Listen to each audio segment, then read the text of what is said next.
Hello friends, आप सभी दोस्त कैसे हैं। उम्मीद करता हूं आप सभी दोस्त अच्छे होंगे। तो फ्रेंड, इस कहानी का भगवान विष्णु जी के आधारित है। मत्स्य अवतार मतलब भगवान विष्णु जी मत्स्य मछली के अवतार कैसे लिए थे, इसके बारे में हम इस कहानी के बारे में बताएंगे। चलते हैं, शुरू करते हैं अपनी वीडियो को। मत्स्य अवतार भगवान विष्णु के प्रथम अवतार हैं।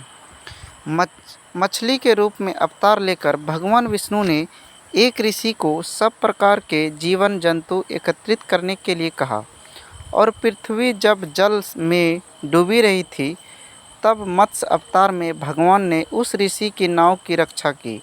इसके पश्चात ब्रह्मा ने पुनः जीवन का निर्माण किया। एक दूसरी मान्यता के अनुसार एक राक्षस ने जब वेदों को चुराकर सागर की अथाह गहराई में छुपा दिया, तब भगवान विष्णु ने मत्स्य रूप धारण करके वेदों को प्राप्त किया और उन्हें पुनः स्थापित किया। मत्स्य अवतार की कथा।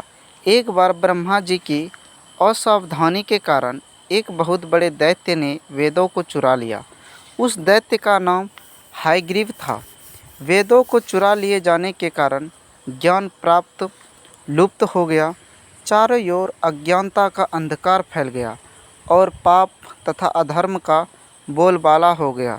तब भगवान विष्णु ने धर्म की रक्षा के लिए मत्स्य रूप धारण करके हयग्रीव का वध किया और वेदों की रक्षा की।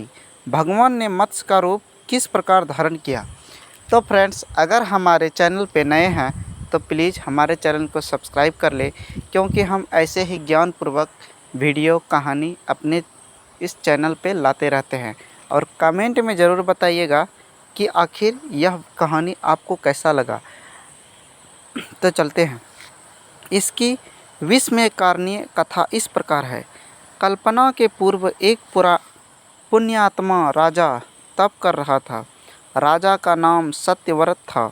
सत्यव्रत पुण्यात्मा को तो था ही, बड़े उदार हृदय का भी था। प्रभात का समय था, सूर्योदय हो चुका था। सत्यव्रत कृतमाला नदी में स्नान कर रहा था। उसने स्नान करने के पश्चात जब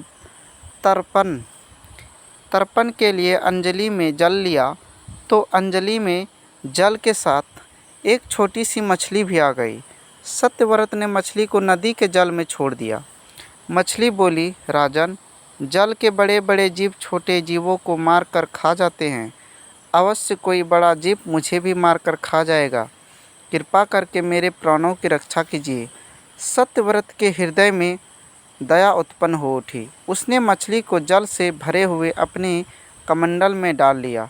तभी एक आश्चर्यजनक घटना घटी।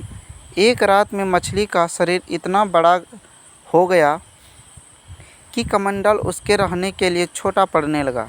दूसरे दिन मछली सत्यव्रत से बोली, राजन, मेरे रहने के लिए कोई दूसरा स्थान ढूंढिए, क्योंकि मेरा शरीर बढ़ गया है। मुझे घूमने फिरने में बड़ा कष्ट होता है।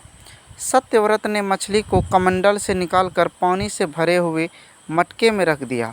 यहाँ भी मछली का शरीर रात भर में ही मटके में इतना बढ़ गया कि मटका भी उसके रहने के लिए छोटा पड़ गया। दूसरे दिन मछली पुनः सत्यव्रत से बोली, राजन, मेरे रहने के लिए कहीं और प्रबंध कीजिए, क्योंकि मटका भी मेरे रहने के लिए छोटा पड़ रहा है।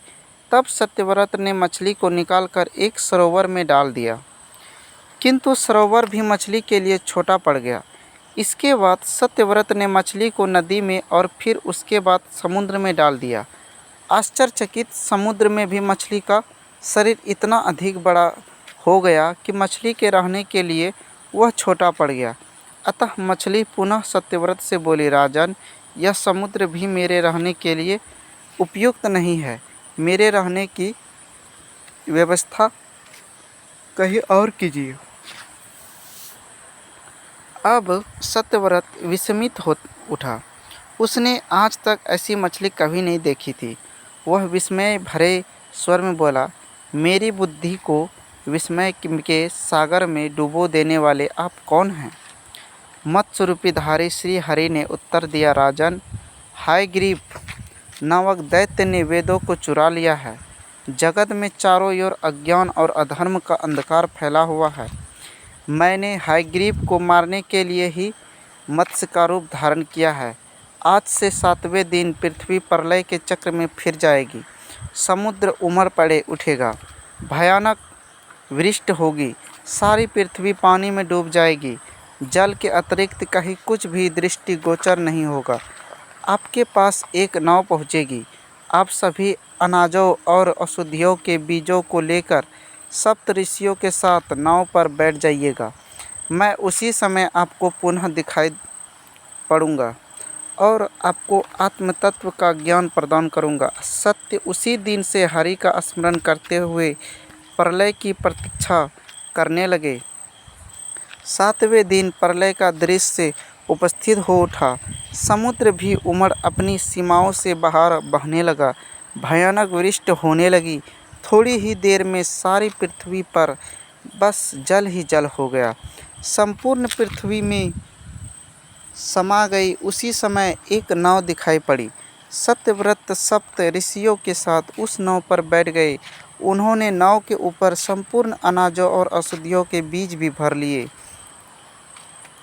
नाव प्रलय के सागर में तैरने लगी। प्रलय के उस सागर में उस नाव के अतिरिक्त कहीं भी कुछ भी नहीं दिखाई दे रहा था। सहस मत्स्य रूपी भगवान प्रलय के सागर में दिखाई पड़े। सत्यव्रत और सप्त ऋषि गण मत्स्य रूपी भगवान की प्रार्थना करने लगे। भगवान से आत्मज्ञान पाकर सत्यव्रत का जीवन धन हो गया। वे जीते जी ही जीवन मुक्त हो गए। प्रलय का प्रकोप शांत होने पर मत्स्य रूपी भगवान ने हायग्रीव को मारकर उससे वेद छीन लिए। भगवान ने ब्रह्मा जी को पुनः वेद दे दिए। इस प्रकार भगवान ने मत्स्य रूप धारण करके वेदों का उद्धार तो किया ही, साथ ही संसार के प्राणियों का भी अमित कल्याण किया। तो फ्रेंड्स, ये थी विष्णु जी की मत्स्य अवतार की कहानी। तो आप सबों को कैसा लगा? हमारे चैनल में आप सब अगर नए हैं तो प्लीज़ हमारे चैनल को सब्सक्राइब ज़रूर कर ले। अगर यह कहानी आप लोगों को अच्छा लगा हो तो कमेंट में ज़रूर बताइए, हाँ यह ठीक है। तो फिर मिलते हैं अगले वीडियो में। तब तक के लिए आप सभी को जय हिंद, जय भारत। हेलो फ्रेंड्स, आप सभी दोस्त कैसे हैं? उम्मीद करता हूं आप सभी दोस्त अच्छे होंगे। अगर आप सभी दोस्त अच्छे हैं तो इस वीडियो को प्लीज़ लाइक और कमेंट ज़रूर करें और हमारे चैनल ट्रू वायरल को सब्सक्राइब ज़रूर कर ले। ऐसे ही मोटिवेशनल वीडियो, ऑडियो और कहानियाँ पढ़ने के लिए हमारे चैनल को में ज़रूर आए। जय हिंद फ्रेंड्स।